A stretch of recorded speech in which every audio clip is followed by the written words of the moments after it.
Bible మీద జరిగిన పరిశోధనలు, బైబిల్ మీద చేసిన రీసెర్చెస్ ప్రపంచంలో మరి ఏ పుస్తకం మీద జరగలేదండి.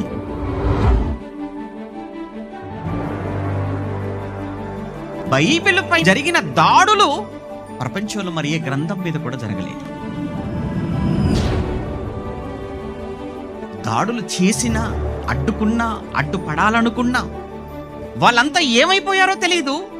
వారు బైబిల్కు వ్యతిరేకంగా వారు రాసిన సాహిత్య పుస్తకాలు అదంతా ఏమైపోయిందో కూడా తెలియదు. కానీ బైబిల్ మాత్రం మారు మ్రోగుతూనే ఉంది ప్రపంచ నలుమూలల ఇప్పటికీ.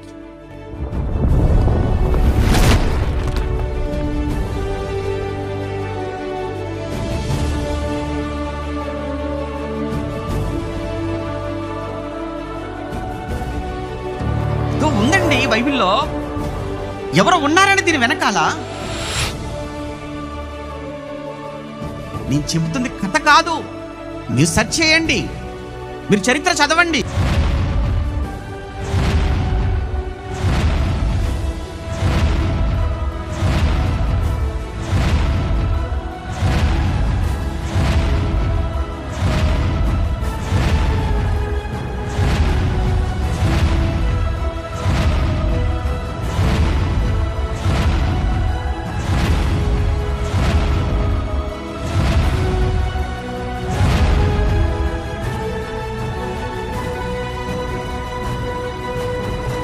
ప్రతి ఒక్కడు కూడా బైబిల్ పంచుతున్నప్పుడు బైబిల్ వాళ్ళ చేతుల నుంచి లాగేసుకోవటం, కుప్పక పోసేయటం, పెట్రోల్ పోసేయటం, నిప్పంటించటం, ఆ చుట్టూ చేరిపోయి వీడియోలు తీసుకొని అప్లోడ్ చేసుకోవటం, ఆనందపడటం, ఇది ఒక హీరోయిజం అనుకుంటున్నారు.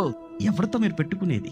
జీవం కలిగినటువంటి దేవుడు వ్రాయించిన ఆయన జీవం కలిగిన మాటలతో కూడిన తన గ్రంథాన్ని లాగేసుకొని ఉద్దేశపూర్వకంగానే ద్వేషంతో ఇంత దారుణానికి, ఇంత పాతుకానికి మీరు ఒడికడుతున్నారు అని అంటే ఏమైపోవాలనుకుంటున్నారు చెప్పండి.